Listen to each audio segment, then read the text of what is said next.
Second part to the one I've just left. I said I'd do different uploads, so you ain't got all in one go. What were I talking about in that last one? Why I was such a wimp? Yeah. This one's a little bit deeper. This one, right? Okay. Who's this a shout out to? Let's do it in age order now. The other way then. Let's do Harry, Alfie, Tommy, and Alora. Are we still sat on that beach in the future? I hope we're still sat on that beach in the future. So when you're looking at this in the future, and I'm 74 years old, I hope we're sat on our own island somewhere, away from the idiots. I've done a calculation, by the way. We are outnumbered. 1,562 to 1. We're surrounded by idiots. Absolutely surrounded by them. Right, okay then. So this one's followed me all my life as well. And remember why I'm leaving you these, so I can tell you the things that go through my head in case you have these thoughts and hopefully make you better. I've always had this horrible feeling that people don't really like me. Yeah, I've said it. Mad, innit? I don't know. I've always looked at other people's friendships with, or other people's relationships with their family. Well, some things happened actually this weekend, which has strengthened this thought process even further. Have I got friends? Of course I've got friends. And have they got friends? Of course, of course they have. I don't know. I always feel like, I don't know. I feel like people more tolerate me than like me. I mean, I'll do anything for anybody. If I can do it, I'll do it for them. And I actually think I am a good friend, apart from the fact that I'm rubbish at getting hold of. If people ring me, I'm a nightmare for never answering my phone. And I get that. But not many people ring people anymore, so I can't. I don't know. This is going to be quite hard for me to put into words, but I've just always thought that. I've always thought. I don't know if it's because I moved school so many times. So I moved school when I moved home when I was about 3. I've got a very vague memory of that.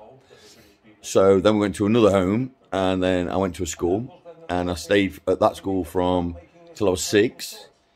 Then I moved to another school. And what you got to remember is when you move into new schools, these circles of friends have already got their friends, and outsiders are not instantly welcomed, are they?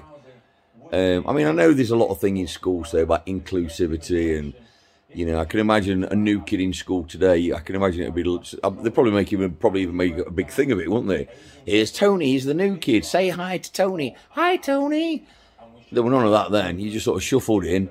I didn't know where I was going. Nobody helped you. You end up in wrong classrooms and everything. So when they'd already got their friends, so you came in. Do you know what I mean? As an outsider, and because I was such a wimpy kid as well.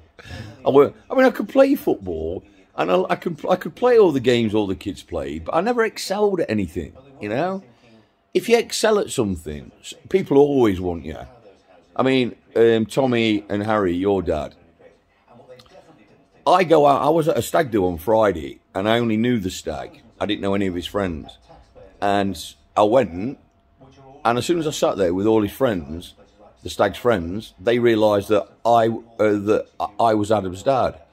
So I was instantly accepted because I'm Adam's dad, not because I'm me, because Adam's like a bloody celebrity. Because he's good at football, and he's good at a lot of other things as well, which I won't say on here because I don't want to incriminate him. And and he's born and bred Mansfield, isn't he? You know, so he's never lived anywhere else, so he's not had to move and do what I did and start again and start again and start again and start again. When I moved to Mansfield, I moved to Aslockton when I was 6. I left there when I was 9. Moved to Nottingham, a place called Colton. So I'd start again. And I moved from a village, right? Aslockton was a lovely, sleepy little village, to Nottingham, which is a suburb of Nottingham. And I turned up on my first day wearing little grey shorts, because that's what they did in the village of Aslockton.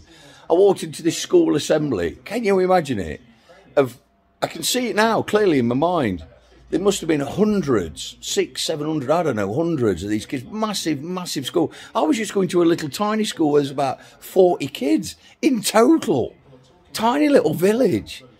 I'm now going to this school where there's kids as far as the eye can see, big kids as well, loads older than me, and nobody wearing shorts. Nobody. I can remember running home going, Mum, you've got to get me some school trousers. They wear trousers here, Mum. I've got to get some school trousers. Got to get some school trousers. So I went to that school. So that was hardcore.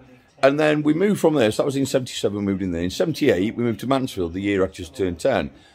So how many schools is that? I'm not even 10 yet. So then I moved to Mansfield, where I lived on where your nonna lives now. I grew up on there. And there were loads of kids our age, loads of kids. But they all knew each other. They'd already grown up with each other. They'd been on there since the street was built. So then you come on again as an outsider. And I don't know, I just think it's followed me all my life that, you know, that... I'm not saying people dislike me, even though I have got a lot of them. A lot of them. I always say, I don't mind you disliking me, but don't pretend that you like me. And that's what I can't stand. Which makes me even more paranoid, even more... Not officially paranoid, I'm not, you know. But... I don't know. Anyway, this has gone on way longer than I thought it would. But yeah, I've always had that, and I said there was some. I've always had a weird relationship with my brother. I've always kept on with him, but he's a strange character. He's really awkward in family situations. Really awkward. My mum and dad used to come down and visit me when I was on holiday in Newquay. Michael would always be there at the same time. Soon mum would come down there. He would talk to him. He would meet him, and when we arranged to meet, he would go to the opposite side of the beach. The list is endless. I could go on and on and on. Well, we had a surprise 75th birthday do for my mum on Saturday, a belated one because of COVID.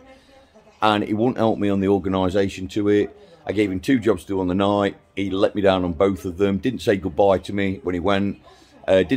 Stayed outside all the time. My mum didn't know where he was and was always asking after him. So I've now done with him. That's me done. I've done with him. Completely done with him. I don't need this kind of weirdness in my life. All people like that do is drag you down. I've tolerated 50... Well, how old is he?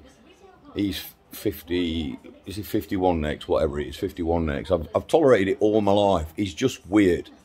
But he'll have a party on his back garden, invite a load of... I mean, there is somebody who has not only done me personally harm, but also you, Adam... Well, no, you're not watching this, are you, Adam? It's Harry. But he's done your Harry and Tommy. He's done your dad... And your auntie Demi, and that's your mum, Alfie and Elora, loads of harm, and he invited him to a party. And when I turned up and seen him at the party and had an issue with it, he asked me to leave, not him, asked me to leave. So when he's surrounded by his deadhead mates, oh, he's the life and soul of the party, look at me. Put him in a family environment. I went down to Newquay for 6 years ago. Demi came, your mum came with us, Elora and Alfie. And I was expecting to be like a brother, you know. Let's go out and have drinks, barbecue and everything. Never did anything with me. All the time I'm down, that may as well have been on my own. Absolute deadhead. Completely done with him now. Nothing, that's it, I'm done with him. Completely done with him. So when I say that I didn't think people like me, I don't think my own brother liked me. Well, my own brother don't like me, does he? How can he? How can he do that to me and like me? He don't even like me, let alone love me. And yet I'd take a bullet for my family. I'd take an entire bullet for the whole lot of you. I don't even expect it back. All I expect is if I give you a job to do, on my mum said, and on that 75th birthday do, I wanted to say it was from all of us. I didn't want her to know it was me that organised it. I wanted to know it was from all of us, and everybody had a role. Your Uncle Adam had a role, or your dad, whichever was reading this. Simon had a role. Everybody had a role. Everybody did something. There were only 2 tiny little jobs that he had to do, which were very important jobs, but very tiny when it comes to actual what he needed to do. He let me down massively on both of them. Why do I need that kind of person in my life? You know, and when they say blood's thicker than water, you know, don't let that trick you. That is not the saying. That is not the saying. It's not blood is thicker than water. The actual saying is the blood of the covenants is thicker than the water of the womb. So just because they're blood, we don't have to stick by them. We should want to, because we will want that family person to be loyal, and we would stick by them. It's not automatic. Don't let anybody ever tell you the blood's thicker than the womb.